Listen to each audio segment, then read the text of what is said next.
Joining us on the Wester Hotline is our buddy Marcel Luois-Jacques. Marcel, good morning. Jeremy and Joe, ready to talk some Dolphins with you. How are things? Good morning, man. I'll always appreciate a chance to talk some ball in this time of year. You know, a lot of people enjoy it. This is like the vacation period, but this is just anxiety for me, man. I'm ready to start the season. How about the celebrations down there in South Florida? Is Panther fever going crazy back-to-back? It depends where you are, right, Marcel, for that? Yeah, I think it definitely depends where you are. We stayed inside. Might actually hit up the parade. I think I was out of town during last year's, and can't take these for granted. I've never been to a championship parade, so I think it'd be kind of cool.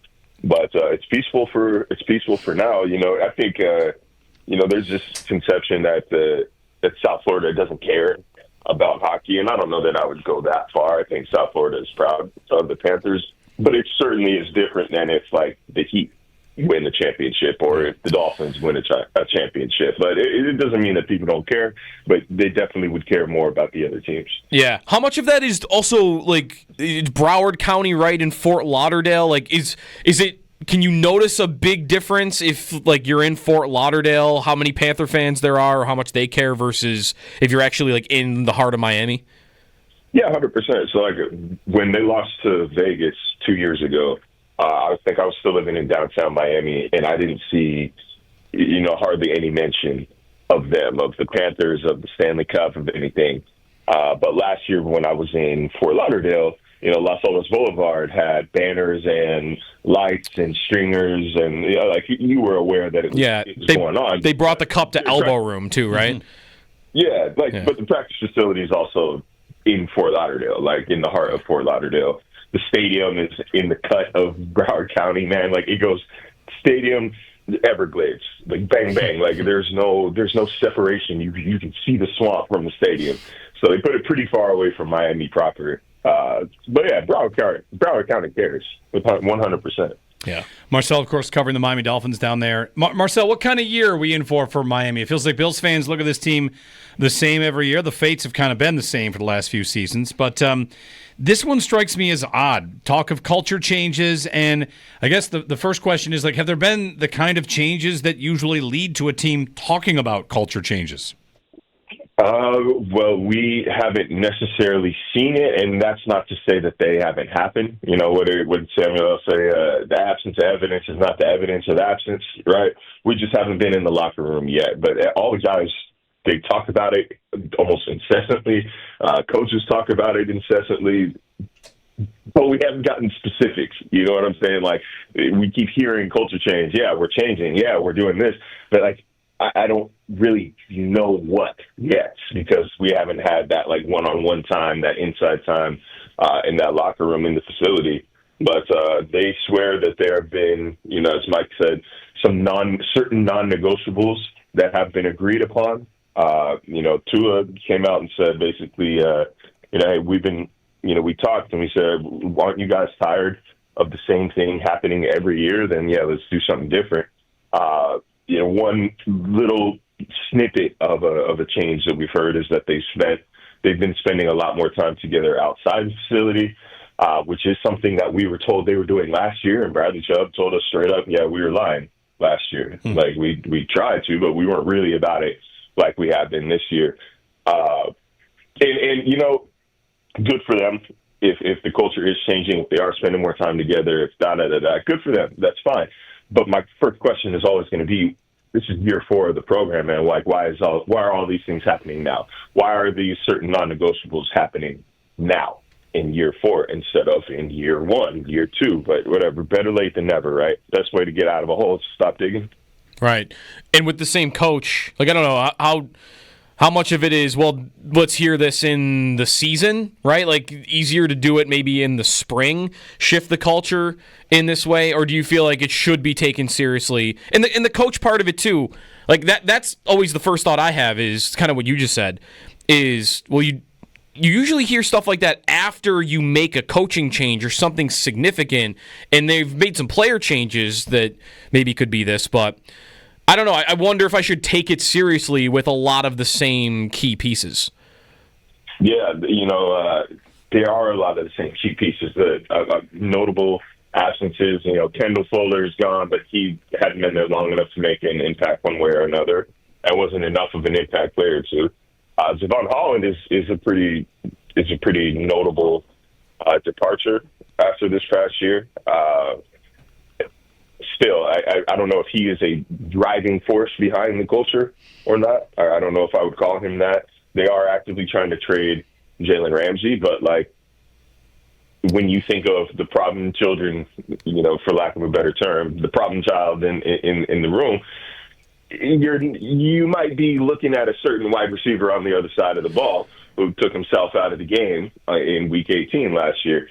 But he's not going anywhere. As a matter of fact, we spoke to him, and he said he doesn't even expect to be a captain again this year. He expects to have to earn that back. So, I think in their mind, they see a humbled Tyreek Hill, but Jalen Ramsey has to go. And that is something that's still actively occurring. I don't think it's the biggest distraction in the world there. It's not like he's still around the facility, being a malcontent. By all accounts, he's still in L.A., training and waiting for a trade. But you do kind of approach it with some skepticism when you say, wow, how many people are actually gone? But, the thing about Jalen Ramsey is he's not a vocal presence, at least when we are in the locker room. His locker, it's the first one by the door.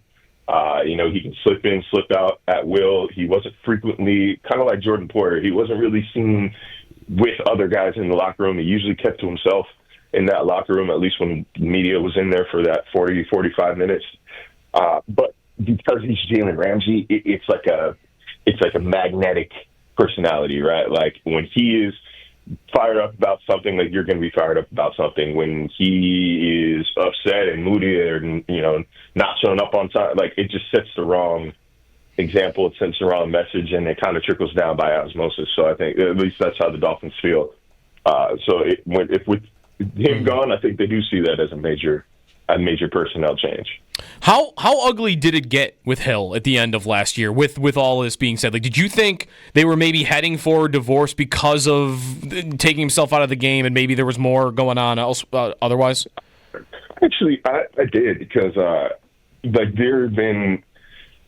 I don't want to say it had been brewing all year. It's not like he's just a horrible person throughout the year. He was late to meetings for sure, but there were some moments in that locker room post game where it felt like it's not like he's out here blowing up and yelling at people and screaming at people, but it was odd behavior. And I don't want to go super detailed into it, unfortunately, because I don't want to get a call right after I get off this radio station. But there were some moments where it was I didn't know how really bought in he was.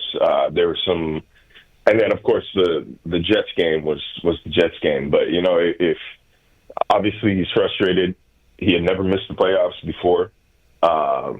He's dealing with what should have been a season-ending wrist injury all year, so his production was dropped, and that's more of an explanation than an excuse. I think the rule of thumb is, if you, no matter how hurt you are, if you make decision to go out and play, you better play. You have to be able to play. You have to be able to produce at the level that you are expected to produce, injury or not. And the fact of the matter is, injury or not, he did not produce the way he's paid to produce. So, it was, and not to mention, and then there's the off the field stuff that just seemingly piles on. I think, it's been a couple months since he has been in trouble outside the football field, but, the distraction still remains with this, No Liles stuff, which I think pretty visibly Mike McDaniel was annoyed by. It's one of those things where I think the team would rather him just dude, please just play football. It's not like Gruden calling Antonio Brown level of please just play football, but I do think there's a sense of hey man, look, 30 M's a year, we really just need you to hoop, please. Yeah, Marcel, that in a moment, but on the Noah Lyles thing, so that's the challenge with the sprinter, the American sprinter. And he was going to race him. Tyreek just ran 100 and put up a time that was half a second slower than Lyles, and is standing on that, let's do it. he's afraid of me. Like the clock doesn't. Well, didn't Lyles pull pulled out it? for personal reasons, but the point is, you're not faster than him. We have clocks. That's I don't get it. That's the beautiful thing about track, right? Like, it doesn't matter the stage, the school, the level. Like, fastest is fast, man. Like, I don't care if you're running for Northwest Missouri Tech or you're running for Oregon. Like, your time is your time. The clock isn't slower or faster depending on the level you're at. So, like, that's what I've always appreciated about that sport is it doesn't matter where you are. But I think, look, Tyreek maybe sees that as like, okay, well, I could be close. Like, if I train then I could do this. However, Mike McDaniel has come out and said, like, I really don't care as long as he's not specifically training for this race. Yeah. You know what I mean? I'm paraphrasing a little bit, but he basically said, like, if you want to go out there and run and you think that you're just as fast as him, like, I don't really care. I really don't care. But if you are out here spending time training to run this race, and that is actively taking away from your time training to catch a football, then, yeah, that's an issue. And that's the thing that, like, this is another one of those culture change aspects that I thought was honestly directly pointed at Tyreek Hill was McDaniel, and again, I'm going to paraphrase here, but said, like, we need to keep football the main thing here. Like, that is the biggest change. That's one of the biggest changes. Football needs to be number one. So, like, anything that you're doing that makes you, let's say, late to a meeting, that makes you skip a workout at home or do da-da-da, like, that is for the birds now. Like, you have to stop that. And so, like, I thought that was, again, directly pointed at the guy who's challenging arguably the fastest man in the world, might be the fastest man in the world, to a race. It's like, hey, man, what does this have to do with the Miami Dolphins playing football? That's where, a little bit of the skepticism creeps in when I hear that, and then I hear we're changing the culture. But then, like, the guy who, ended the season on such a controversial note is still doing things, indicative of his past behavior. Like, how much is the culture changing? But if the race isn't happening, then fine. But, like, that's just one thing. Again, like, not to keep harping on Tyreek Hill, but, like, I think that's one thing for the Dolphins that you kind of hope to see. Like, no more challenging Olympic champion. No more hopping on, ride-alongs with streamers and calling out Bills fans and calling out the other teams. Like, no more trolling quarterback lists without naming the quarterback that plays on your team. Like, no more video games. Like, no more of this other stuff. Like, this other stuff. Like, we're trying to win, not build the brand. And so, like, that's what I think the team is looking for. I had a stat for Joe maybe 2 weeks ago that kind of floored me about the Dolphins. Warren Sharp put it out about their explosive plays and 25-plus yard plays, that they were last in the league in that department. Like, this gets back to, at one point, Miami was a track team, but in a positive sense, where everybody's fast and everybody's so hard to defend, and that magic formula, or whatever, it went away. So how much of it is about, culture change, and how much of it is about Mike McDaniel having to rediscover what he had at one point that seemed to dry up last year? Yeah, well, for 6 games they're playing with the Yeehaw crew at quarterback. So, like, the explosive plays just don't happen when Tua's not at quarterback. Like, point blank, period. It's not happening with Tyler Huntley. It's not happening with Skylar Thompson. Both of which, like, we're putting in an impossible situation to run an offense that was not designed for them. In Thompson's case, like, he should have played better. He's been an offense for 3 years. But in Huntley's case, like, that is just, I don't envy that at all. But even with Tua back, they kind of, I'd be interested. I'd have to go back and look at the plays. I know I wrote about it in season, but their plays per drive and average time of possession per drive were among the highest in the NFL because they switched from, they didn't want to just have the home run plays. They didn't want to rely on that. They wanted to be able to sustain drives, and that is where their offensive focus kind of shifted to. And that's why you saw a guy like, Jonnu Smith turn in a career season, or Devon Achane catching passes. I think he led all NFL running backs in catches last year. So, like, it was like an offensive mentality shift. I don't know that they want to get back to, the home run hitting Dolphins again, It's difficult because obviously that worked. The offense was very good. The team was good. They made the playoffs. But I think that the sustaining drives with the threat of the over-the-top play is still going to be the offensive focus. Getting the run game and the physicality, increasing your physicality at the line of scrimmage is still going to be the focus. I don't think that you're just automatically going to see them, run Tyreek go deep, 20 times a game and like before and just kind of hope for the best. I will say I always thought it was interesting.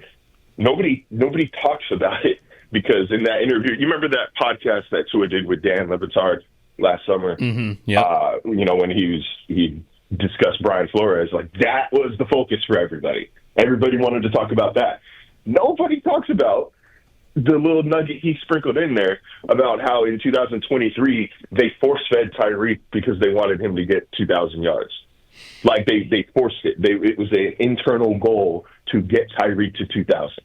And they got away from that last year. So I don't see them reverting to that, especially after paying Waddle what they're paying him, like to be a expensive decoy for Tyreek. No, that's not gonna happen. So I think they're looking for balance. They're looking for sustained drives. They're looking for physicality in the run games. We might not see the 70 explosive plays a year anymore. Like it might just not happen. Like that's not what their goal is. Well, that's where I wanted to get this in before we run out of time on Waddle, because Waddle had such a down year for his standard. Like the targets weren't there. I know he's dealt with injuries.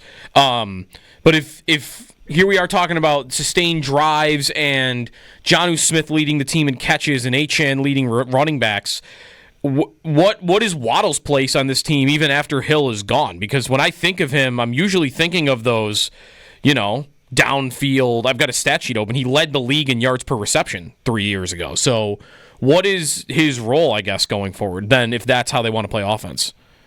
I mean, he's proved he can be a number one receiver. He was as a rookie, and even though he was like grossly misused as just a slot guy and a kind of like a grandized version of how the Bills used Cole Beasley in like 2020 when they couldn't really run the ball, so they used Cole to get those 3-4 yard gains at a time. Like that was Jalen Waddle as a rookie. I think his skill set goes beyond that. I think he can be a number one receiver. It's just the fact that last season, again, you hate to say the same excuse, but the quarterback play just was not up to par. The chemistry between Waddle and those quarterbacks was not up to par. That passing game as a whole was not up to par, and he suffered because of it. By all accounts, and from what we've seen in the 5 practices we've been at this spring, he's been electric. He's been able to get open at will. He's catching things, intermediate, short, deep, like all over. He is doing it against questionable secondary at this point, an unproven secondary at this point. But I would expect a bounce back year from Jalen Waddle. They're paying him like a low end number one, a high number two. So I think the Dolphins believe the same thing. Marcel Luois-Jacques on the Western Hotline. Marcel, thanks for the time. Always a pleasure. Absolutely, man. Thanks for having me. All right. Enjoy the rest of the downtime ahead of training camp. Training camp schedule soon? Soon.